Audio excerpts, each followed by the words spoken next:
We will look at Group D as well, where again, Indonesian champions, EVOS SG, the runner-up in MPL, MYSG, as well as DreamX, the national Brazil Nationals finalist winner. And right now we can see the lineups of Group A. We have Burmese Gold, Resurgence, as well as Unique Devu. Right, there's a bit of a name change over there. We have Ace D, maybe KG, Ruby DD, as well as Meow from Burmese Gold. And on the RG side, well, we got KZP, Jason Ferrer as he is a coach as well, so it's really interesting to see that he will be playing in the M2 World Championship alongside with Sync, Sana, LY4, as well as Fossa. So interesting names here. Of course, you got to point out it's going to be LY4 as their main marksman. Will be able to multi-role in an instance where Jason also will be one of the backbones with KZP leading the charge as their main tank as well as support. Now, moving in towards Unique Devu, we got interesting names here with Lil, Sawo, One Shot, Sunset Lover, Defender, as well as War Barbie. I'm not gonna lie, I like War Barbie. Yeah.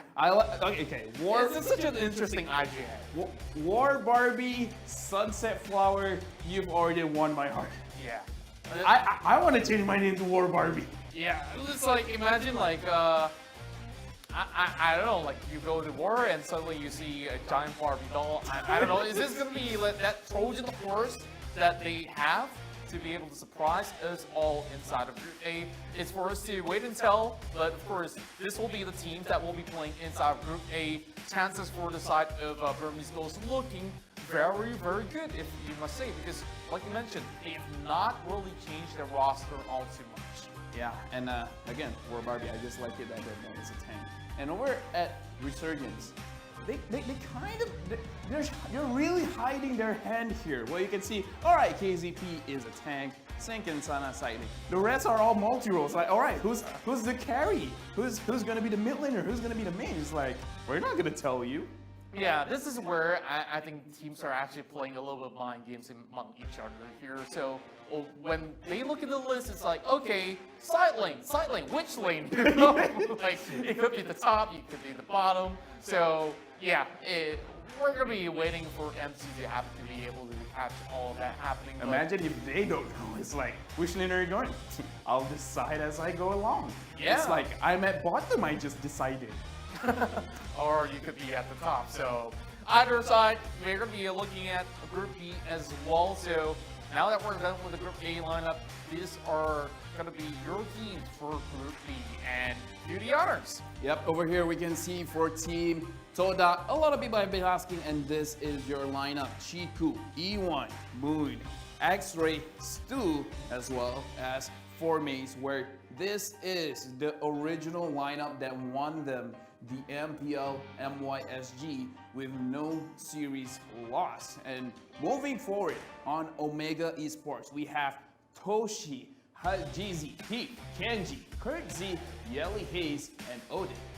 That's right, and for Impunity Khmer Esports, it's going to be Zero Bailey, OP, Boom, Rookie, Hakurai, Naker, as well as Faker Gaming Room. So very, very interesting names that we have here, and of course, very strong opposition that will be coming along the way for each respective teams. So let's talk about the playstyle for Todak before we move into towards Omega Esports. Yeah, the thing about Toda, right, even though they've won every single series, they do not look invincible because they do lose games. And the games that they have won are in part through comebacks, where you guys can say they play really well as a team, that even if they lose the early or mid game, they are able to turtle up very, very nicely, making sure that they do not lose the game. They don't lose a lot of resources, giving them time as they scale up, and then they're able to win the game either in terms of team fight or objective taking by split pushing. But if we're gonna look at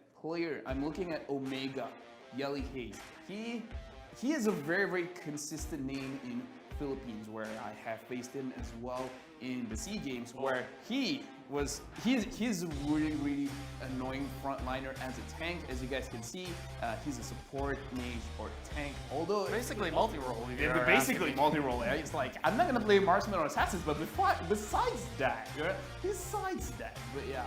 Him as a frontliner, he is very good, but I can see him transitioning more into the mid lane, mid support mid role as well. And he's gonna be my personal play to watch. Yeah, and I'm definitely looking forward for that as well because they do feel a 7-man roster. Same goes towards the side of Infinity Esports with Steel Baby, Rookie.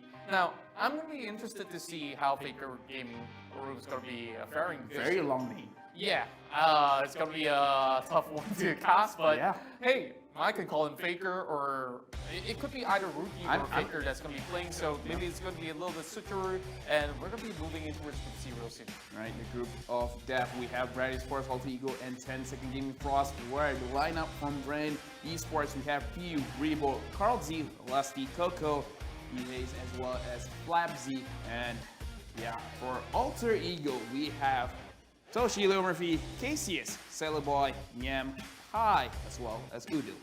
That's right, and we got Obuyan, Pico, Papa, Koro, Sheena, as well as Evnia. Some of these names are veterans when it comes down to their appearance coming in towards the M1.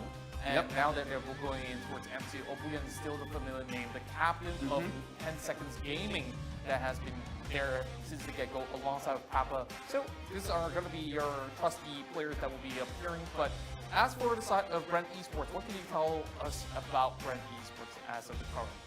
Brand Esports, one of the most dangerous players is actually Rebo, especially when he gets his hand on the far side.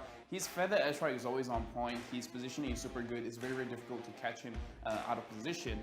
And this is where my 10 Second Gaming Frost study is coming in. So, looking at the players, Sevnia, who is the tank, is not originally from 10 Second Gaming Frost. It was actually from their opponent's AZB. So they entered 10 Second Gaming Plus. Again, Obian is the captain. And then the rest of the team, I can see a few lineup mix and match. But again, since you were asking about Brand Esports, I would say that the thing about Philippines, they really like winning their side lane, right? And whenever they win their side lane, it gives them a very good momentum in the game. And ALTEREGO, they just win everything. Well, yeah, you gotta keep your eyes on Charlie Boy as well as Udil. Two of these names are definitely the front runners for the side of ALTEREGO. But in Group D, this is where things get a lot more interesting. Looks as if it's gonna be the El Clasico, or it could definitely be even more hype up than that. As we start off with RQ Hoshi with Vin, Lemon, Albert, Sin, R7, Wiz King, as well as Psycho. So some of these names need no introduction, but we haven't really seen too much coming in from the likes of Psycho and Wiz King. Kind of have this really tough hill to climb against R7, who's always in this really good hot form.